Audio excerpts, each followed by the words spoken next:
What's up, guys? This is TheKephas.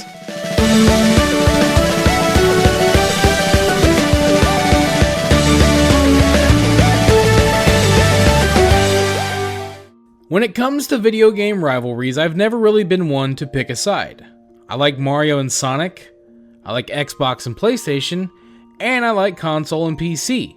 The reason why is because I see the value in all of these things, and I've always found arguing about them to be frivolous. And I feel the exact same way about my two favorite MMOs, World of Warcraft and Final Fantasy XIV. Now, a lot of people, usually the more vocal, tend to love one of these games and absolutely hate the other one. It's pretty remarkable how territorial and polarized grown adults can be about video games. I'm a little bit country. Well, I'm a little bit rock and roll.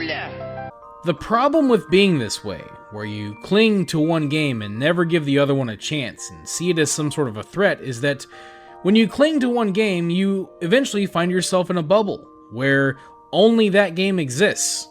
Any lessons that can be learned from other games or other experiences are never going to be seen. You've been living in a dream world, Neo. For example, there are some WoW players that believe it's impossible to play World of Warcraft with a controller, and if the game ever went to console, it would kill the game. And yet, Final Fantasy XIV has been doing that and succeeding very well. On the flip side, when you talk to some Final Fantasy XIV people, they will tell you that they feel that modding is a horrible idea, and that if it was allowed, it would ruin their game. World of Warcraft has always had modding, and for someone like me who has a disability, it has allowed for a lot of accessibility that a game without modding will probably never have. So I think that it's very clear that these two games can learn from one another. Now, the developers of Final Fantasy XIV have made no secret that they have spent a lot of time playing World of Warcraft, and they've learned a lot, which helped them improve their game. In fact, it's a big part of what helped them bring their game back from complete failure. But can World of Warcraft learn from Final Fantasy? I think the answer is yes. After taking a really long break from World of Warcraft and playing a lot of Final Fantasy, I can say that a lot of perspectives that I used to have completely changed. So allow me to give you a few examples. This first one is pertinent to the classic WoW community as it's reaching a very familiar crossroads. Wrath of the Lich King was my favorite expansion for World of Warcraft, but it released my least favorite system, the Dungeon Finder. See, back in those days, I was a part of a massive WoW guild that was incredibly active. At that time, I was also really new to doing group content, and as a visually impaired gamer, I was very intimidated. But there were a lot of helpful people in my guild, and I spent a lot of time running dungeons with lots of different people in my guild. This allowed me to build friendships and find a raid team where I built even deeper friendships, some that are still my friends to this very day outside of the game. However, when Blizzard added the Dungeon Finder, it was a lot harder to find fellow guildies to run dungeons with because it was simply much more convenient to just use the Dungeon Finder.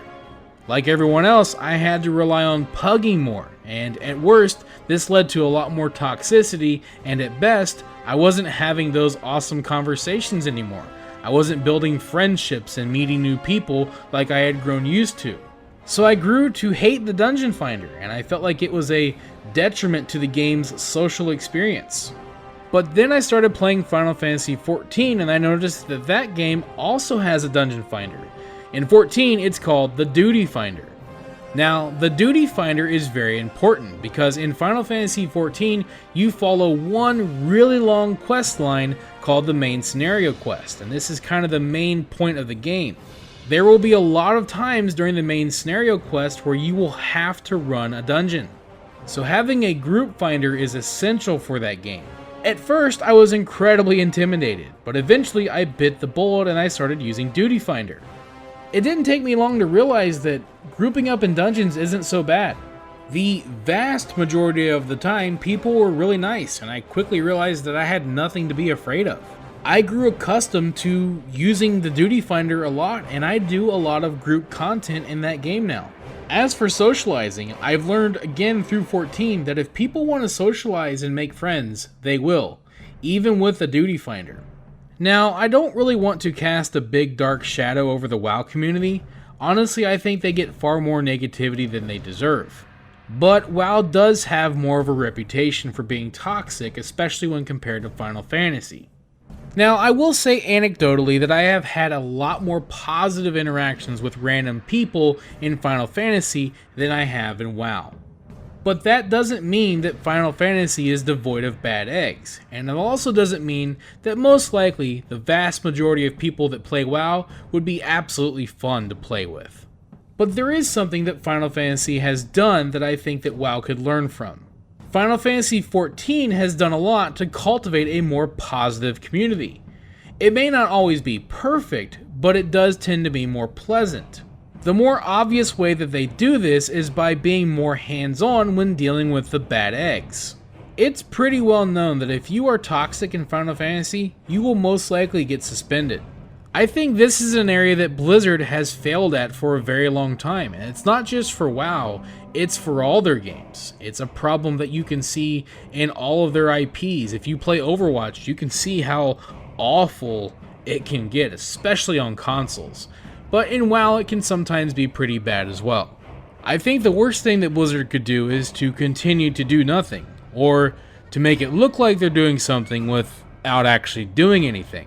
I think it also boils down to how these two games are designed. Final Fantasy tends to encourage more positivity, treating its game as an adventure, and giving you rewards for offering commendations to your fellow teammates. World of Warcraft has a more competitive edge to it, even in PvE, which is really puzzling. This by default is going to encourage more negative interactions. And it's made even worse when you consider how harshly World of Warcraft punishes failure. If Blizzard could address these issues and make WoW a more fun playground to play with others, the positive impact it would have on the game as a whole would be massive. And this kind of moves me on to the next thing that I want to talk about. Because if there's one thing that I like about Final Fantasy XIV way more than WoW, it's that as a player, I think that Final Fantasy respects my time more. This is something that I've noticed so much when coming back to WoW after playing 14 for a long time, is how much WoW wastes my time, and it drives me crazy sometimes. I can't believe that there was a point in time where I was so deep in WoW brain that I thought things like corpse running and the flight masters were good for the game. Idiot!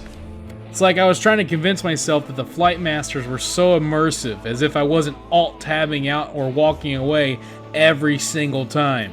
Especially in Shadowlands, where if you want to go from one zone to another, you have to pass through Oribos every single time. I remember the first time I experienced that really cool portal sequence in Shadowlands beta, and my first thought was, this is really neat, but it's going to get old in about a week. And I wasn't wrong. In fact, this is one of the biggest contributors to my disinterest in engaging in outdoor content in Shadowlands. I just got tired of having to use the flight path and having my time wasted just trying to get around. When you add in not being able to fly after a couple of weeks, it got old pretty quick. Now, there is an item called the Shadowlands Wormhole Generator, which will let you teleport to any of the zones in Shadowlands, but it has a 15-minute cooldown, and you have to be an engineer to use it. Now, imagine if the Wormhole Generator didn't have a cooldown, could be used by everyone, and you can go to any zone in the world whenever you want. That is exactly how traveling works in Final Fantasy XIV. Once you've visited an area, with a small fee, you can teleport back there whenever you want, no matter where you are.